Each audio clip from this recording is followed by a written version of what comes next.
Now, you mentioned Jacobs against Chavez Jr. I'm sure you'll be expecting this question. We obviously looked at Thomas Hauser's boxing scene article, making some quite startling allegations, it has to be said, around Chavez Jr. and missing drug tests and where the licence is. What's your kind of response to that? I'm sure you've read it. Listen, Thomas Hauser's an interesting guy.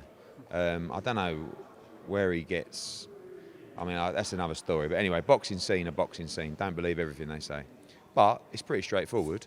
We were in negotiations for Chavez Jr. to fight Danny Jacobs. We hadn't agreed the venue. He hadn't signed the contract, and he hadn't signed up for VADA testing. We had spoke to the Nevada Commission and said we would like to hold December 20th because that's the date we're looking to go to. We're also speaking to Texas and to Arizona.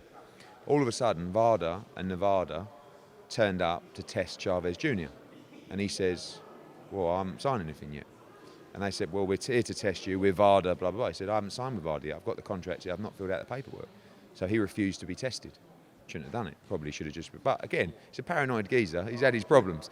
So they also turned up to test Danny Jacobs in Atlanta. He was in New York, right? So the whole thing was a bit missed and a bit weird, to be honest with you. I've not experienced that before. But anyway, Nevada then turned around and said, we're suspending Chavez Jr. He ain't got a licence.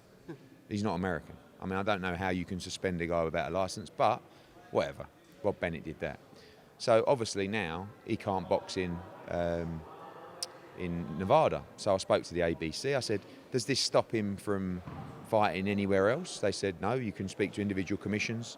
Obviously Nevada's jurisdiction is Nevada's jurisdiction. And so we went to Arizona, we went to Texas. They said, yeah, no problem. As long as he signs the VADA paperwork and does all the testing, no problem. He signed the VADA paperwork that day. We agreed the final terms, sent the VADA paperwork to Margaret Goodman at VADA, and she turned around and said, I'm not going to test Chavez because I don't want to upset Bob Bennett. And I'm like, you're supposed to be an independent testing commission.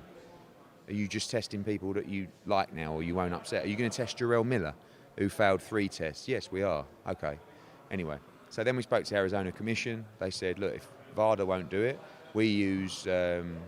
Drug-free sport, who the NFL use, who the NBA use, same laboratories as VADA, I believe, in Salt Lake City, and all done.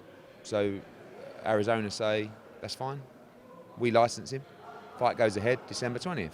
Bob Bennett goes crazy, sends me a message and says, we may not renew your license next time. So you're going to do what you're going to do, Bob.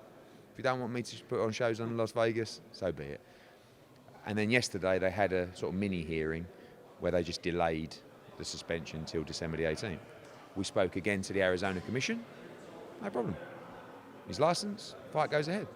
So I'm hoping it, Bob can just, and everybody can just calm down and say, it is what it is. You know, if they need to punish him, so be it. But Arizona won't be punishing him. And also, you can't say that Chavez shouldn't have taken the test. But when you've got a guy who's had so many problems, and someone turns up to test him that's, 1, he hasn't got a licence in that state, 2, he hasn't signed anything to fight there, 3, he hasn't signed any VADA paperwork, and they turn up to test him, it's another story. But he's not my fighter, I can't comment on his behalf.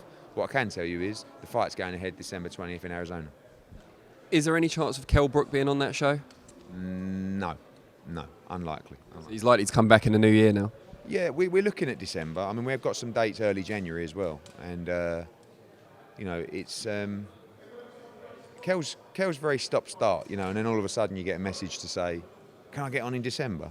I think realistically January is a better option for him in terms of making weight and being ready. But that's not going to be a huge fight. So, he needs to come back, get a win, show everybody he's still there and relevant, and then he's got to be in the deep end in the spring, summer.